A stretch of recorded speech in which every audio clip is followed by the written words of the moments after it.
నమస్కారం ఆంధ్రప్రభకు స్వాగతం నేను తేజస్వి సదా నింబ వృక్షస్య మూలాదివాసాత్ సుధా శ్రావణం తిక్తమప్యప్రియంతం తరుం కల్ప వృక్షాధికం సాధయంతం నమామీశ్వరం సద్గురుం సాయినాథం ఓం సాయినాథాయ నమః. నేను ప్రస్తుతం సాయిబాబా ఆలయంలో ఉన్నానండి. ఈ ఆలయం వచ్చేటప్పటికి 12వ వార్షికోత్సవం అయితే జరుపుకుంటూ ఉంది. ఈ ఆలయం ఏరియా వచ్చేటప్పటికి కుత్బుల్లాపూర్ మండల్ గాజుల రామారం విలేజ్ అలాగే మహదేవపురం కాలనీలో అయితే ఈ ఆలయం ఉంది. 12వ వార్షికోత్సవం సందర్భంగా 3 రోజుల పాటు ఉత్సవాలు అయితే జరిపిస్తూ ఉన్నారు. మే 10, 11, 12 ఈ 3 రోజుల పాటు ఈ ఉత్సవాలు అనేవి జరుగుతూ ఉంటాయి. 3 రోజులు కూడా అన్నదాన కార్యక్రమాలు కానీ మిగిలిన అరేంజ్మెంట్స్ అన్ని కూడా చేస్తూ ఉన్నారు. ఎండాకాలం కావడంతో టెంట్ కానీ అలాగే నడిచొచ్చే భక్తులకి కార్పెట్స్ అన్ని అరేంజ్ చేయడం జరిగింది. అది అలాగే మనం ఇక్కడ చూస్తే ఫుడ్ ప్రిపరేషన్ అంతా కూడా చక్కగా పందిరి వేసి జరుగుతుందన్నమాట. ఈ ఆలయంలో వచ్చేటప్పటికి బాబాతో పాటుగా దత్తాత్రేయ స్వామి అలాగే పరమేశ్వరుడు మనకి దర్శనమిస్తాడు. ప్రతి ఆలయంలో కూడా మనకి మాక్సిమం రీసెంట్ గా మనకు కనిపిస్తున్న బాబా టెంపుల్స్ ఏవైనా సరే ముఖ్యంగా బాబా హైలైట్ అయ్యే విధంగా పెట్టి సైడ్ అటు ఇటు మనకి దత్తాత్రేయుడు ఈ విధంగా అరేంజ్ చేస్తూ ఉంటారు. కానీ ఇక్కడ వచ్చేటప్పటికి ప్రధాన ఆలయంలో బాబాని అలాగే 3 పార్ట్స్ గా ప్రధానాలయాన్ని డివైడ్ చేసి మిడిల్లో బాబా వస్తారు. అలాగే స్వామివారికి లెఫ్ట్ సైడ్ పరమేశ్వరుడు అలాగే రైట్ సైడ్ లో దత్తాత్రేయ స్వామి మనకి దర్శనమిస్తూ ఉన్నారు. ఫస్ట్ మనం ఆలయంలోకి ఎంటర్ అవ్వగానే లోపలికి వెళ్తూ ఉంటేనే మనకి ఎక్కడికైనా సరే మన హిందూ దేవాలయాలైనా హిందూ పూజలైనా సరే మనకి విఘ్నేశ్వరుడిని ముందుగా పూజిస్తాం కాబట్టి ఆలయంలోకి ఎంటర్ అవుతుంటేనే ఎదురుగా విఘ్నేశ్వరుడు మనకి దర్శనమిస్తున్నాడు. ముందుగా విఘ్నేశ్వరుని దర్శనం చేసుకుని పక్కనకు వెళ్తే కనుక అక్కడ దుని అనేది ఉంది. మనకి బాబా టెంపుల్లో ఎప్పుడైనా సరే దుని అనేది తప్పకుండా ఉంటుంది. సో ఇక్కడ కూడా దుని ఉందన్నమాట. ఫస్ట్ మనం వెళ్ళి వినాయకుడిని దర్శించుకొని ఆ తర్వాత దుని దగ్గరికి వెళ్దాము. మనకి లోపలికి రాగానే ముందుగా విఘ్నేశ్వరుడు దర్శనమిస్తాడు. ఆ తర్వాత మనకి ఇక్కడ చూసినట్లయితే రావి చెట్టు అలాగే వేప చెట్టు కలిసి ఉందన్నమాట. అలాగే మనకి నాగేంద్ర స్వామి కూడా దర్శనమిస్తున్నారు. నాగబంధాలు ఎవరికైతే మనకు తెలిసిన విషయమే చాలా మందికి. నాగబంధాలు అంటే పిల్లలు పుట్టడానికి లేట్ అయిన వారు కానీ లేదంటే నాగదోషం ఏదైనా ఉన్నవారు కానీ పెళ్లి ఆలస్యం అవుతున్న వాళ్ళు కానీ అటువంటి వాళ్ళు ఏదైనా అభిషేకాలు చేసుకోవడం అదేవిధంగా ఏదైనా పూజా కార్యక్రమాలు ఉంటే చేసుకోవడానికి ఈ విధంగా ఇట్లా చక్కగా ఇక్కడ ఏర్పాటు చేయడం జరిగింది. ఎవరైనా సరే ఇటువంటి దోషాలు ఉన్న వాళ్ళు ఇక్కడికి వచ్చి పూజ చేసుకోవచ్చు. ఇక్కడ నాగ బంధాలని మనం దర్శనం చేసుకొని ముందుకెళ్తే మనకి బాబా టెంపుల్లో ఎక్కడైనా సరే దుని తప్పకుండా ఉంటుంది. విఘ్నేశ్వరుని దర్శించుకొని మనం కొంచెం ముందుకు వచ్చినట్లయితే మనకి ఇక్కడ దుని దర్శనం ఇస్తుంది. దున్నిలో కొబ్బరికాయలు కానీ అలాగే నవధాన్యాలు కానీ సమర్పిస్తూ ఉంటారు. అవన్నీ కూడా అందులో వేస్తే మన పాపాలని మనం చేసే తప్పుల్ని అక్కడ సమర్పిస్తున్నట్లు అనమాట. తప్పులన్నీ పోవాలి అని చెప్పి ఇంకెప్పుడు ఎటువంటి తప్పులు చేయొద్దు అనే ఉద్దేశంతో ఈ విధంగా దునికి సమర్పిస్తూ ఉంటారు. దునికి ప్రదక్షిణ చేసి దునికి నమస్కరించుకొని ఆ తర్వాత బాబావారి దర్శనానికి వెళ్తారు. అయితే ఇక్కడ మనం దుని దగ్గరికి రాగానే మనకి సాక్షాత్తు బాబానే ఇక్కడ కూర్చున్నట్లుగా మనకి కనిపిస్తూ ఉంది. చూడొచ్చు ఎంత చక్కగా ఉందో. సాక్షాత్తు బాబావారు వచ్చి ఇక్కడ కూర్చున్నారా అన్నంత చక్కగా అయితే ఈ విగ్రహం ఉంది. అలానే షిరిడీలోని బాబావారి యొక్క నిలువెత్తు రూపం కూడా ఇక్కడ ఏర్పాటు చేయడం జరిగింది. శ్రద్ధ సబూరి అని చెప్పి ఉందన్నమాట. అంటే బాబావారు ఎప్పుడు చెప్తూ ఉండేవారు శ్రద్ధ సబూరి ఉండాలి ఎప్పుడు కూడా నా భక్తులకి అని చెప్పి.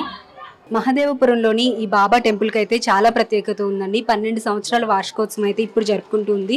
ప్రతిరోజు కూడా ఈ ఆలయానికి చాలా మంది భక్తులు వస్తూ ఉంటారు. అలాగే ప్రత్యేకంగా గురువారం రోజు బాబాకి విశేషమైన పూజా కార్యక్రమాలు అనేవి జరిపించడం కానీ అలాగే హారతి అనేది బాబాకి చాలా స్పెషల్గా జరుగుతూ ఉంటుంది. ప్రతి బాబా ఆలయంలో కూడా హారతి కార్యక్రమం అనేది షిరిడీలో ఏ విధంగా జరుగుతుందో ఆ విధంగా చాలా వరకు టెంపుల్స్లో ఆ విధంగా ఏర్పాటు చేస్తూ ఉంటారు. అలానే ఈ టెంపుల్లో కూడా హారతి కార్యక్రమాలు కానీ గురువారం రోజు పల్లకి సేవలు కానీ ఇవన్నీ కూడా చాలా చక్కగా జరుగుతాయంట. ఆ డీటెయిల్స్ అన్ని కూడా మనం ఆలయంలో ప్రధాన అర్చకుల్ని అడిగి తెలుసుకుందాము. అందుకంటే ముందుగా ఇక్కడ మనం కింద చూసినట్లయితే చాలా పూజా కార్యక్రమాలు అనేవి హోమాలు జరుగుతున్నాయి అన్నమాట. వార్షికోత్సవానికి సంబంధించి ఉత్సవాలు అనేవి ఈ విధంగా జరిపిస్తూ ఉన్నారు. ఇక్కడైతే హోమం కార్యక్రమం ప్రజెంట్ జరుగుతుంది. అలాగే మనకి బాబా వచ్చేటప్పటికి ఫస్ట్ ఫ్లోర్ లోకి ఉన్నారనమాట. అయితే ఈ ఆలయంలో ప్రత్యేకంగా గోశాలను కూడా ఏర్పాటు చేయడం జరిగింది. మనం ముందుగా బాబావారిని దర్శించుకొని ఆ తర్వాత గోశాలను కూడా దర్శించుకుందాము. ఎంట్రన్స్ చూడొచ్చు ఎంత చక్కగా ఉందో. అటువైపు ఇటువైపు 2 వైపులా కూడా స్టెప్స్ అనేవి ఏర్పాటు చేశారు. వార్షికోత్సవం జరుగుతున్న సందర్భంగా ఎంతో చక్కగా పూలతో అలంకరించారు. చాలా చక్కగా స్వాగతం పలుకుతున్నట్లుగా ఉంది. కింద మనం చూసాము అన్నదాన కార్యక్రమం దగ్గర అంతా కూడా తాటాకు పందిరి వేశారు. పైకి వచ్చిన తర్వాత కూడా ఓపెన్ ప్లేస్ ఉండడంతో ఇక్కడ కూడా చక్కగా మొత్తం తాటాకు పందిరి వేశారు. వచ్చిన భక్తులకి ఎటువంటి ఇబ్బంది కలగకుండా ఈ విధంగా ఏర్పాట్లు అనేవి చేయడం జరిగింది. పైన వస్తే మాత్రం ఎంతో ప్రశాంతమైన వాతావరణం ఉంది. ఎప్పుడైనా మనసుకి బాధగా ఉన్నా కానీ పీస్ఫుల్గా లేకపోయినా ఇక్కడికి వస్తే చాలా ప్రశాంతత ఉంటుందనే చెప్పాలి. ఆలయం ప్రదక్షిణ చేయాలి అనుకునే వాళ్ళు ఈ ఏరియాలో మొత్తం కూడా ప్రదక్షిణ అనేది చేసుకోవచ్చు. ప్రదక్షిణ కంప్లీట్ చేసుకుని ఆలయంలోకి వెళ్ళొచ్చు అనమాట. మనం ఆలయంలోకి వెళ్ళిపోదాం పదండి.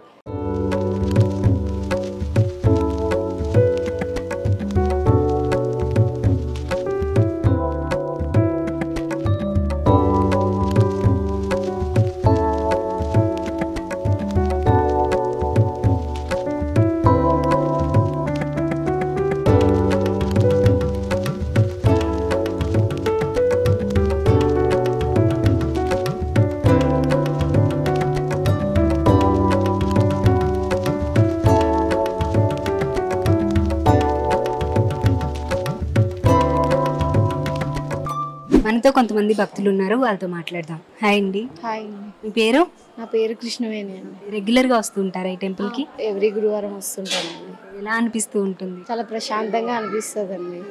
అంటే బాబా అనగానే కోరుకోగానే వెంటనే ఆయన మాట వింటాడు, పలుకుతాడు అని చెప్పి అంటారు కదా, అటువంటి ఎక్స్పీరియన్సెస్ ఏమైనా అయ్యాయా మీకు? ఉన్నాయండి. ఆ బాబా గారు మనకి ఏది అవసరమో ఆయన అదే తీర్చుతారని నేను ప్రగాఢంగా నమ్ముతున్నానండి. బాబా గారు నా బిడ్డకి లాస్ట్ 6 months బాగాలేదు. ముందు బాబా గారికి మొక్కుకున్నాను. నాకు బిడ్డ ఈరోజు నా బాబు బర్త్డే అండి. ఈరోజు బాబా గారు ఈరోజు 12వ వార్షికోత్సవం కూడా అన్ని కలిసి వచ్చారు. అవునండి, బాబు బర్త్డే నాకు ఇంకా బాబా ప్రసాదించారని అనుకుంటున్నాను. నమస్తే ఆంటీ. నమస్తే అమ్మా. మీ పేరు? రమాదేవి. రెగ్యులర్గా వస్తూ ఉంటారా టెంపుల్కి? ఒక 6 months నుంచి వస్తున్నామమ్మా. రీసెంట్గా షిరిడి కూడా వెళ్ళొచ్చాము. నేను చాలా డిప్రెషన్లో ఉన్నాము. వెళ్ళేటప్పటికి అక్కడికి వెళ్ళిన వెంటనే మైండ్ అంతా ఫ్రెష్గా అయిపోయింది. మేము ఏదైతే కోరిక తెలినామో ఆ కోరిక వెంటనే నెరవేరుస్తారని బాబా అక్కడే ఆన్సర్ ఇచ్చారు. చాలా హ్యాపీగా ఉంది. ఇప్పుడు మా బిజినెస్ కూడా పెరిగింది, చాలా అభివృద్ధి చెందింది. బాబా అనుగ్రహం ఎప్పటికీ మరవలేము. అంటే మీరు ఏ కోరిక అయితే కోరుకున్నారో అది నెరవేర్చుతానని ఆయన హామీ కూడా ఇచ్చేసారా? హామీ అక్కడే ఇచ్చేస్తారమ్మా ఆన్సరు. అంటే ఎలా ఎక్స్పీరియన్స్ అయింది అది మీకు? అంటే నేను బాబా దర్శనానికి వెళ్ళొచ్చాను.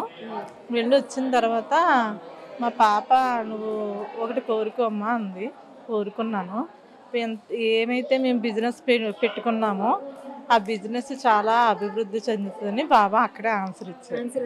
మెసేజ్ వచ్చేసింది. మీకు అలా మెసేజెస్ ఎప్పుడైనా? అలాగే ఆర్థిక సమస్యలతో ఉన్నాం మేము, చాలా టెన్షన్ అనమాట. అయితే ఆ ఇబ్బందులు అన్నిటి నుంచి కూడా మీరు తొందరలోనే బయటపడతారని బాబా అక్కడే అనుగ్రహం ఇచ్చారు. హాయ్. హాయ్. నీ పేరు? పన్విత్. పన్విత్. ఏ క్లాస్ నువ్వు? ఫస్ట్ క్లాసా? సో నువ్వు టెంపుల్కి రెగ్యులర్గా వస్తూ ఉంటావా? వస్తూ ఉంటాం. ఏమడిగావు బాబాని? బాగా చదవాలంటున్నా. బాగా చదవాలనా? ఏ క్లాస్ ఇప్పుడు? ఫస్ట్ క్లాస్కి బాగా చదవాలని కోరుతున్నావా? ఓకే, ఒక శ్లోకం చెప్పు. వక్తృన్న మహాదాయ తోటి సూరత సమపవ వినిద్దం తున్యదేవ సుభతాయేసు సర్వదా. మీ పేరండి? శాలిని. రెగ్యులర్గా వస్తూ ఉంటారా టెంపుల్కి? అన్ని సాయిబాబా టెంపుల్స్కి వెళ్తూ ఉంటాను. అంటే బాబా భక్తురాలు అనమాట టోటల్. షిరిడి వెళ్తూ ఉంటారా రెగ్యులర్గా వెళ్తాం. ఈ ఏరియా అండి షిరిడిలో అనుకుంటారు ఉండి అక్కడ పారాయణం చేస్తాము. ఎన్ని టైమ్స్ దర్శనం చేసుకుంటారు వారం రోజుల్లో? డైలీ దర్శనం, ఒక హారతి. ఒక హారతి దర్శనం ఎలా అనిపిస్తూ ఉంటుంది? చాలా బాగుంటుందండి. ఎక్స్పీరియన్సెస్ ఏమైనా ఉన్నాయా మీకు బాబా గురించి? ప్రతిసారి నేను వెళ్ళే ముందు అనుకుంటాను, బాబా నాకు ఇక్కడ నిల్చొని దర్శనం కరెక్ట్గా అక్కడే నిల్చొని దర్శనం అవుతుంది. మీరు ఎక్కడైతే నుంచోవాలనుకుంటారో అక్కడే అవుతుంది. ఫస్ట్ పిల్లర్ అనుకుంటాను, ఫస్ట్ పిల్లర్ దగ్గరే నిల్చొని అవుతుంది. ఓకే. హారతి గురించి కూడా ఏమైనా అనుకుంటారా? ఈ హారతి టైంకి నాకు ఇక్కడ కావాలి, అక్కడే అవుతుంది నాకు. ఎవ్రీ టైం అది ఎప్పుడు ఎలాగో పుష్ చేసి మళ్ళీ అక్కడికే వస్తాను. ఇప్పుడు ఎన్ని టైమ్స్ వెళ్ళి ఉంటారు? చాలా సార్లు వెళ్ళాను. ఇయర్లీ వన్స్ అయితే కంపల్సరీ వెళ్తాను. ఇన్ని టైమ్స్ వెళ్ళడానికి రీజన్ ఏంటండి? మీరు ఏదైనా కోరిక కోరుకున్నప్పుడు తప్పకుండా నెరవేరడం అటువంటి కోరిక అలాంటిది ఉండదండి, కానీ ప్రతిసారి వెళ్ళి కలవాలని అదొకటి అనిపిస్తూ ఉంటుంది. బాబాతో మాట్లాడుతున్న ఫీలింగ్ వస్తుందా? చాలా అనిపిస్తుందండి. బాబా ఎత్తుకున్నట్టు, బాబా మా ఫాదర్ లాగా అనిపిస్తుంది. ఆలయ ప్రతిష్టాపన చేసిన సుబ్రహ్మణ్య శర్మ గారు మనతో పాటే ఉన్నారు, ఆయనతో మాట్లాడదాం. నమస్కారం గురుగారు. నమస్కారం అండి. మనకు ఈ యొక్క ఆలయము ఆ నిర్మింపబడ్డానికి కూడా దైవ సంకల్పమే అమ్మ. ఇది ఒకానొక సమయంలో అడవిలాగా ఉండేది, కొండలు రాళ్ళు రప్పలు తప్ప ఈ కొండ మీదకి రావాలన్నా చాలామంది భయపడేవాళ్ళు. అలాంటి దైవక్షేత్రం ఇక్కడ, ఇది దైవక్షేత్రం. వాస్తవికంగా దైవశక్తులు అందరూ కనుక్కోలేరుగా. మహానుభావులు, యోగి పుంగులు, కొంతమంది కారణ జన్ములు మాత్రమే కనుక్కోగలరు ఇక్కడ దైవశక్తి ఉందని. అలా ఒకానొక సమయంలో ఇక్కడ దైవశక్తి ఉంది, మనం ఎలాగైనా సరే దైవ ప్రతిష్ఠ చెయ్యాలి అనేటువంటి సంకల్పంతో ఆలుగడ్డ వెంకట శ్రీనివాసరావు గారు అనేటువంటి యజమాని దాత ఆయన సంప్రదించారు. ఎలా చేద్దాం గురువు గారు ఇక్కడ ఏంటి అంటే 2012లో మనము ఇక్కడ అక్షయ తృతీయ రోజు బాబాగారి విగ్రహము, దత్తాత్రేయ విగ్రహము, శివ పంచాయతనం. చాలా దేవాలయాల్లో శివుడు మాత్రమే ఉంటాడు, ఇక్కడ శివ పంచాయతనం అంటే ఏంటి అంటే విష్ణువు, సూర్యుడు, గణపతి, అమ్మవారు అంబిక, శివుడు, ఈ 5గురు ప్రధాన దేవతలు అన్నమాట. ఎందుకు ప్రధాన దేవతలు అంటే వీళ్ళు పంచభూత స్వరూపమైనటువంటి శక్తి ఉన్నటువంటి వాళ్ళు. ఎక్కడైతే పంచభూతాలు సమతుల్యంలో ఉంటాయో అక్కడ సమస్త జీవులు నివసింపబడ్డానికి యోగ్యతను కలిగి ఉంటారు. అందుకనే చూడండి, గాలి, నీరు, నిప్పు, వాయువు, అంతరిక్షము లేకపోతే మనం జీవించలేం.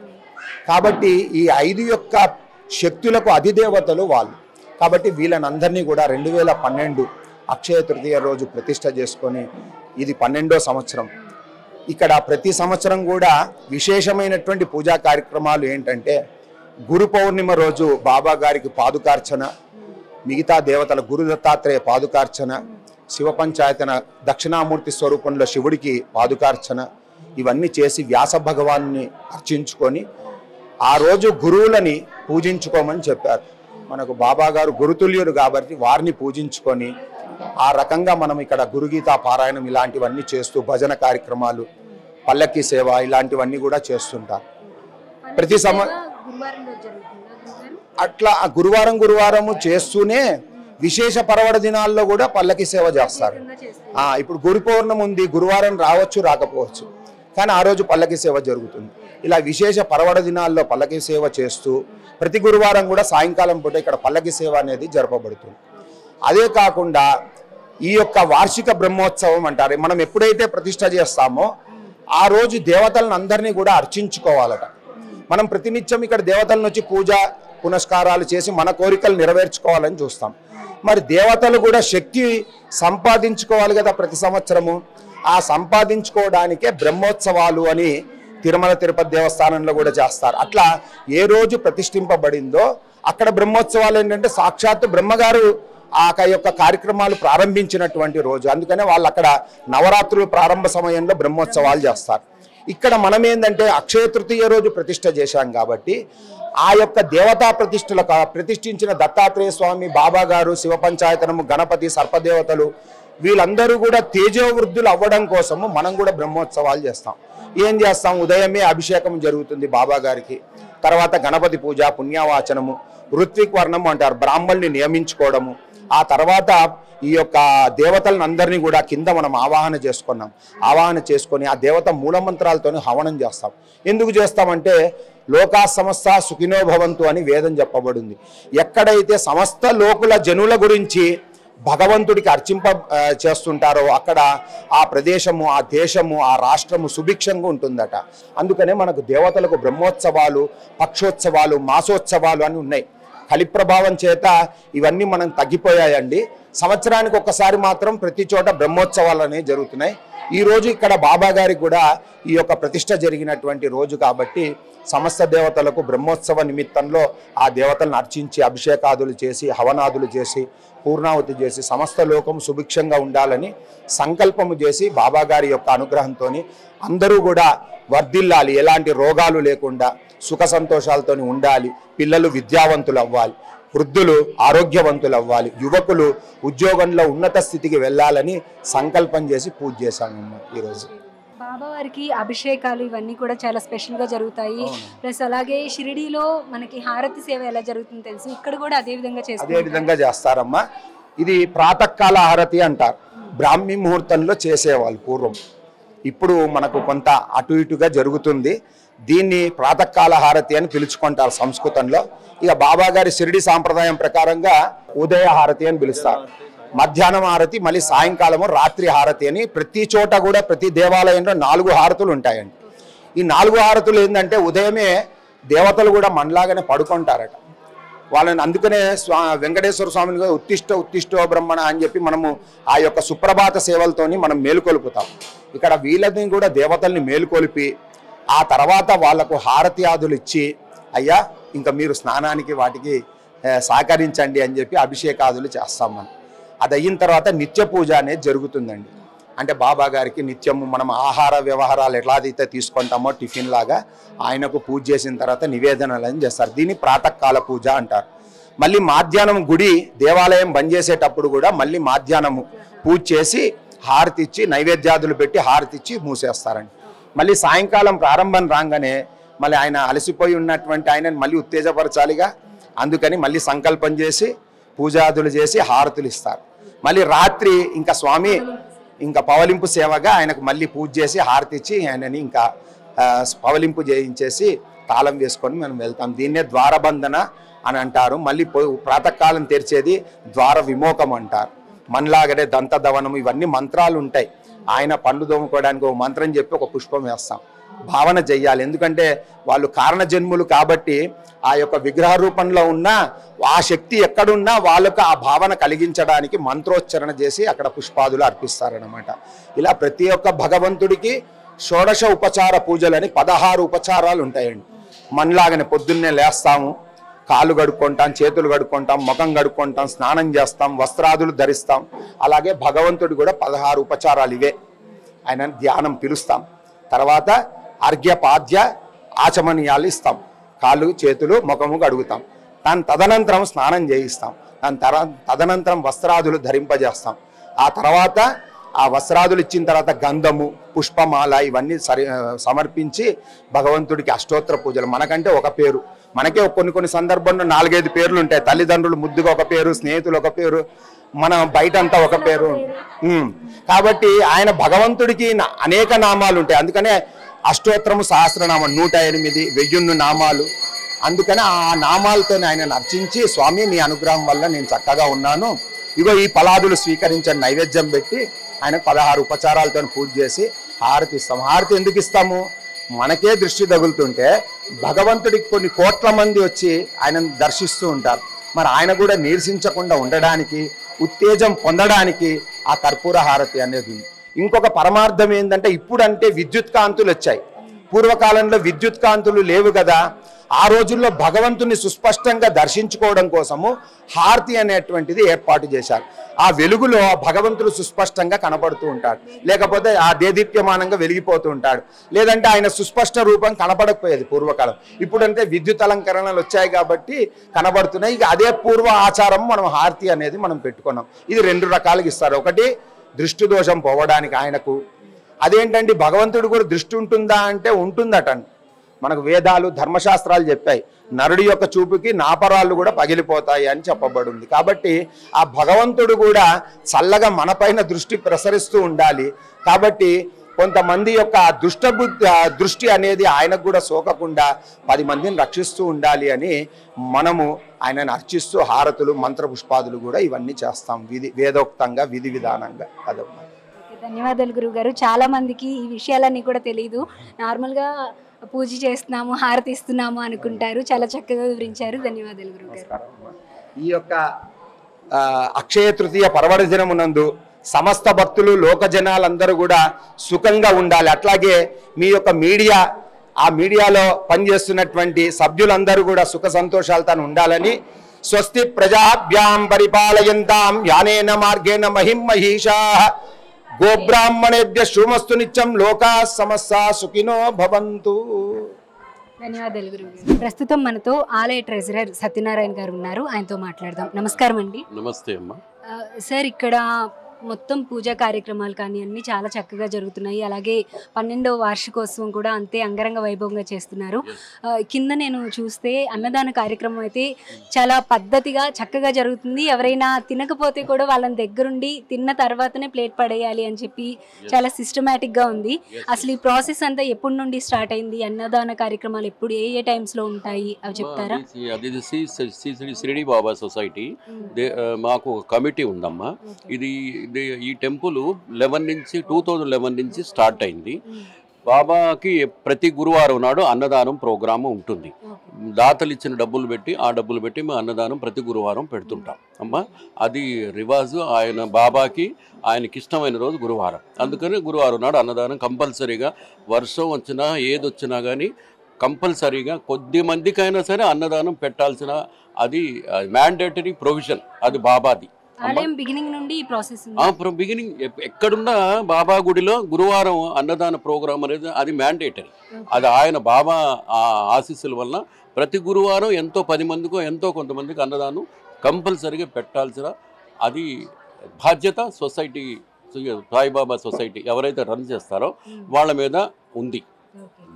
అయితే ఇప్పుడు వార్షికోత్సవాలు జరుగుతున్నాయి కదా, వార్షికోత్సవాల 3 రోజుల్లో ఏ ప్రోగ్రామ్స్ చేయబోతున్నారు? వార్షికోత్సవం ఒక్కరోజే జరుగుతుందమ్మా. ఒక్కరోజే ప్రొద్దుట అది పండితులను తీసుకొచ్చి స్వామివారికి మొదట ప్రొద్దుట అభిషేకం జరుగుతుంది. స్వామివారికి భక్తులందరూ ఎవరైనా రావాల్సిన వాళ్ళందరూ భక్తులందరూ అభిషేకం చేయించుకుంటారు. ఆ తర్వాత 9-10 గంటలకి ఇక్కడ పురోహితు నుండి స్వామివారికి హోమము అవన్నీ రిమైనింగ్ పూజా కార్యక్రమం జరుగుతాయి. ఆ తర్వాత 12 గంటల ఆరతి అయిన తర్వాత భోజనం అన్నదాన కార్యక్రమం జరుగుతుందమ్మా. అయితే నేను వీటితో పాటుగా గోశాల కూడా చూశాను. గోశాల కూడా టెంపుల్ స్టార్టింగ్ నుండే ఉందా? అది ఎవరో దాతలు ఇచ్చినారమ్మా గోవుల్ని.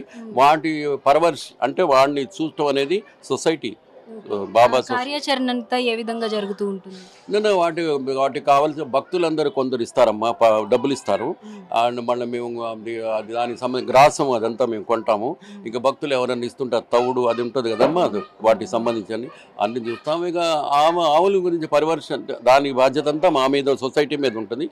We have to take care of the cows. అన్నదాన ప్రోగ్రాం ప్రతి గురువారం జరుగుద్ది. దాతలు ఒక్కొక్క రోజు స్పాన్సర్ చేస్తారమ్మా. వీ ఛార్జ్ వాళ్ళు 25,000 వీ టేక్. అదర్వైజ్ భక్తులు ఇచ్చిన డబ్బులు పెట్టి మేము చేసేస్తామా. Irrespective of giving or not, we have to provide అన్నదానం ప్రోగ్రామ్ చేయాల్సి వస్తుందమ్మా. అది కంపల్సరీ, మ్యాండేటరీ. ఆ తర్వాత ఇంకా ఇప్పుడు బాగా పెరిగినారమ్మా, భక్తులు బాగా వస్తున్నారు, సంఖ్య పెరిగింది. 12,000, 1,200, 1,300 ప్రతి గురువారం వస్తారు. ప్రతి గురువారం 1,200, 1,300. It may be more also some times. అర్థం కలదమ్మా. అది జరుగుద్ది. మంచిగా చేస్తున్నాము. వీ ఫీల్ అందరూ వస్తున్నారు, అందరూ సంతోషంగా ఉన్నారు. అది మాకు కావాల్సింది. మాకు యాప్ ఒకటి ఉంది. దాదాపు 600-700 పీపుల్ యాప్లో ఉంటారమ్మా. వాళ్ళకి స్పెషల్ అకేషన్ మెసేజ్ పంపిస్తా, అందరూ వస్తారు. స్పెషల్ అకేషన్ అందరూ సరే you send 500-600 people app, separate app ఉంది, అందులో వేస్తాం. స్పెషల్ అకేషన్ శ్రీరామనవమి, ఉగాది అనేస్తే వస్తారు. This time Ugadi also lot of people will come. January 1st ఎక్కువ మంది వచ్చిన full collection and people are very happy. We do మా సాయనంత వరకు మేము చేస్తాం. అది పీపుల్ ఆర్ హ్యాపీ. ఆలయంలో అయితే గోశాలను కూడా ఏర్పాటు చేశారు. గోమాత ఎక్కడుంటే అక్కడ అంతా కూడా సిరి సంపదలు ఉంటాయి, తప్పకుండా ఆరోగ్యం అనేది తప్పకుండా ఉంటుంది అంటారు. ఆ గోమాతలోనే మన దేవతామూర్తులందరూ కూడా కొలువై ఉంటారు అని చెప్తారు. అటువంటిది ఆ గోమాతని ఎంత చక్కగా మనం పూజించాలో మనందరికీ తెలిసిన విషయమే. కాబట్టి ఇక్కడ గోశాలను కూడా ఏర్పాటు చేయడం అయితే జరిగిందనమాట. మనం చూడొచ్చు, ఆవులన్నీ కూడా చాలా హెల్తీగా ఉన్నాయి.